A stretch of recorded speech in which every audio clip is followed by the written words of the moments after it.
Alam mo ba na ang pagi o stingray ay hindi lang naman kinunot ang luto dito.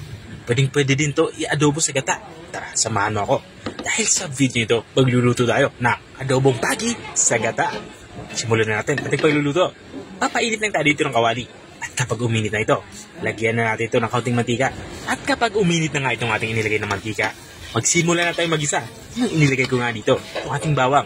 Sinundan ko naman itong ating pulang sibuyas. Iniwa ko lang ito ng maliliit. Saka maninipis. Magdadagdag na din ako dito ng kaunting luya. Baka ito ng luya para mabawasan yung lansa kung ating lulutuin ulam. Kapag ganito na itsura niya, nalanta na ito at lumabas na yung aroma, ilalagay na natin itong ating pagi. Ang ginawa ko lang dito sa pagi ay hiniwa ko lang ito ng pa-cubes para mabilis itong maluto.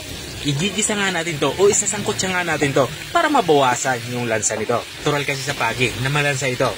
At kung andyan ka pa rin at nanonood hanggang dito sa parte ng aking video, ibig sabihin na interesado ka sa aking niluluto. Baka pwede mo naman i-comment kung taga saan ka para alam ko kung hanggang saan umabot ang aking video. Balik tayo dito sa ating nilulutong ulam. Matapos kong masangkot siya ito, dito naman sa parte ito, nilalagyan ko nito mga pampalasa.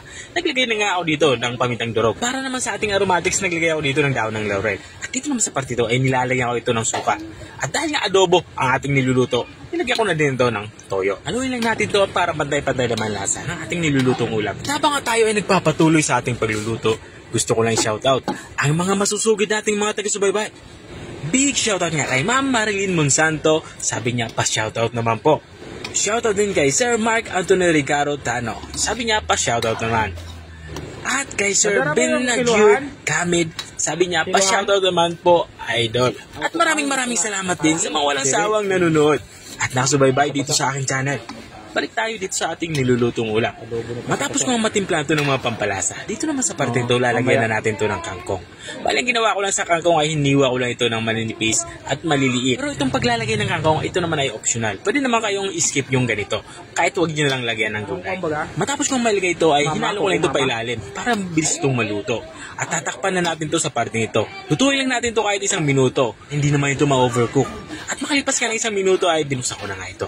Dito naman sa parte ito, ilalagay na natin itong ating panghalong coconut cream o kakanggata. At 1 basong kakanggata lang yung aking inihalo dito. Matapos kong malagyan ito ng kakanggata, ay tatakpan ulit natin ito. Ang gusto natin ma-achieve dito ay maigayong sabaw o ang ating inilagay na coconut cream ay magmantika. Makalipas nga ng 2 minutong pagsisimmer, ay ito na nga. Lutong-luto na nga itong ating ulam pananghalian. Pero hindi pa tayo tapos sa ating pagluluto. Mas masarap kasi sa ganitong ulam ay medyo may sipa ng anghang. Kaya naglalagay ako dito ng green na sili.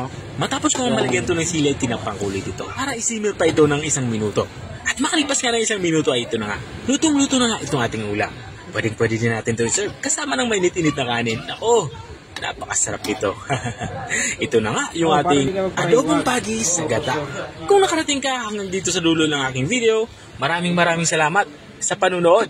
At kung nagustuhan mo naman yung bago nating recipe binahagi, baka pwede mo naman ito i-share. O siya, hanggang dito na lang ako.